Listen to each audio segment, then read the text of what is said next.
Just a little thumbs up. Okay, sweet. Okay, I'm Cole Herman. This is my informative speech on alternative energy, and I will be taking your questions at the end. So in our ever-changing world, there's one thing we always need. That's energy. It's a common topic of debate between political parties and just the general public. One thing that comes into questions are jobs, its efficiency, and whether or not it's eco-friendly. Right now, our country's energy sources are dominated by coal and oil or fossil fuels. But renewable energy is becoming ever more popular every day. The three main ones are hydro, solar, and wind. So hydropower, which is the most common type, is what you'll see at a dam. It uses the kinetic energy of the flowing water to convert into electricity. So what happens is, according to the Department of Energy, the water is sent into a little gateway a little bit under the surface of the water in the dam, and is sent to a turbine. That turbine spins and powers a generator, which converts that kinetic energy into electricity. And then from that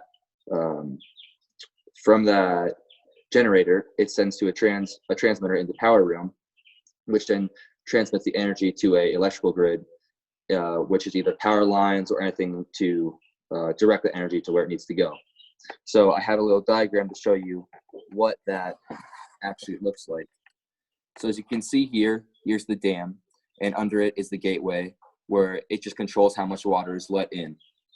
So it goes to the turbine, spins the turbine, goes up in the generator, which powers the transmitter, and then directs to the electrical grid or the power lines. Right now, hydropower is one-fourth of our renewable energy consumption.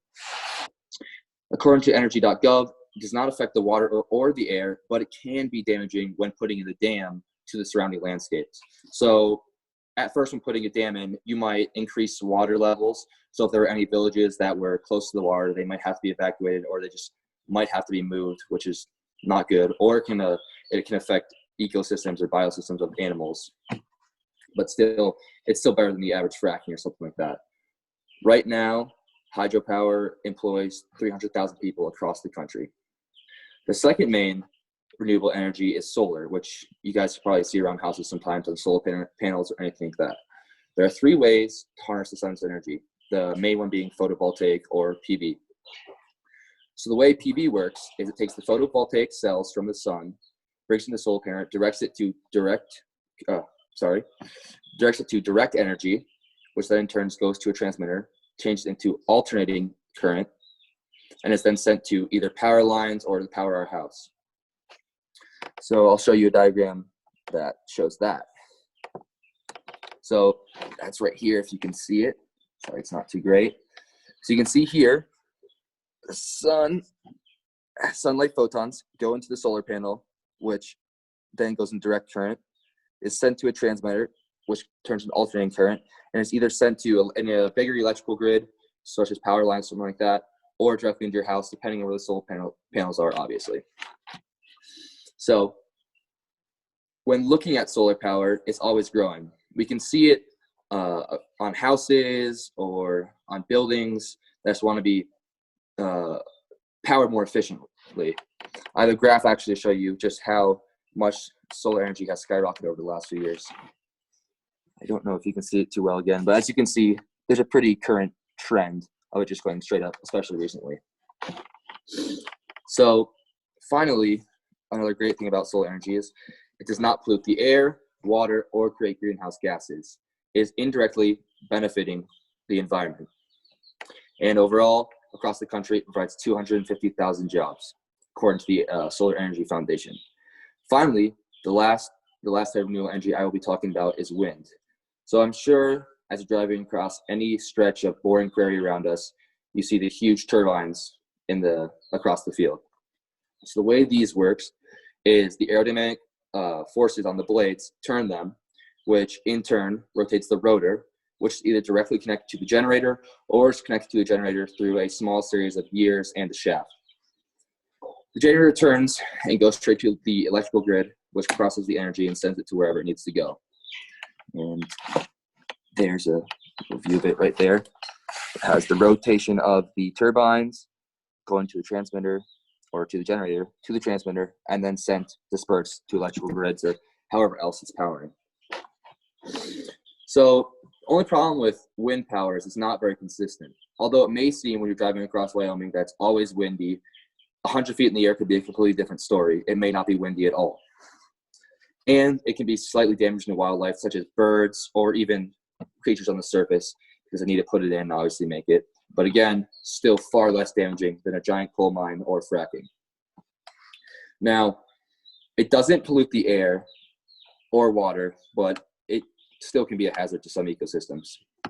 And with wind, it according to AWEA.org, it provides 100,000 jobs across the country. Now, when looking at these three renewable energies, it's fair to say that they're constantly growing. As you can see here in this graph, these are basically the three renewable energies I was talking about. The blue being hydro, the red being solar, and the yellow being wind. And then the green is just extra alternative energy resources, but they're all used on such a small scale, I didn't think it'd be worth bringing them up.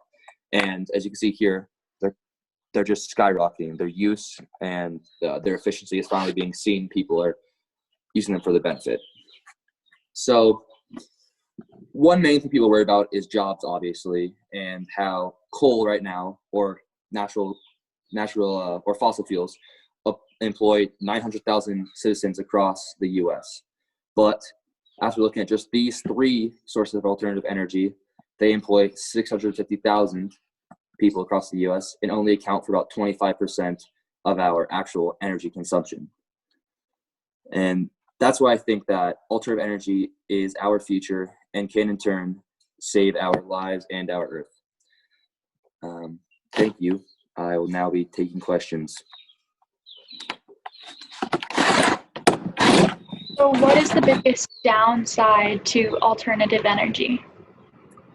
So if there is. Right, there are some downsides, obviously. So in places like West Virginia, and these downsides I think are mainly just economically starting out.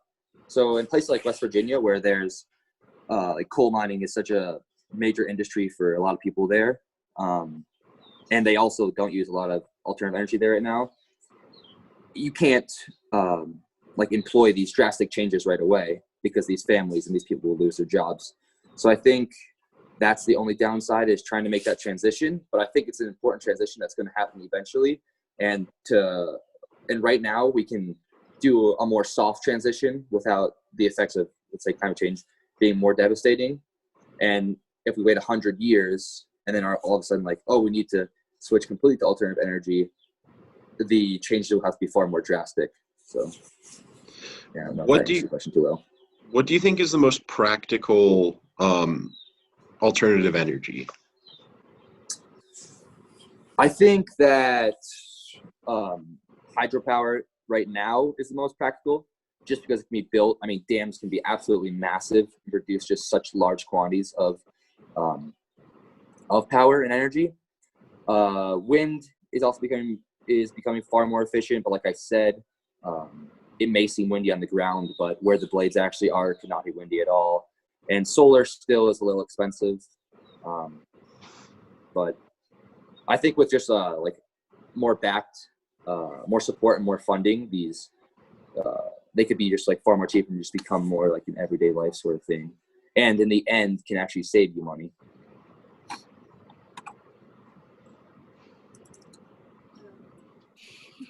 All right, good job. All right, sweet.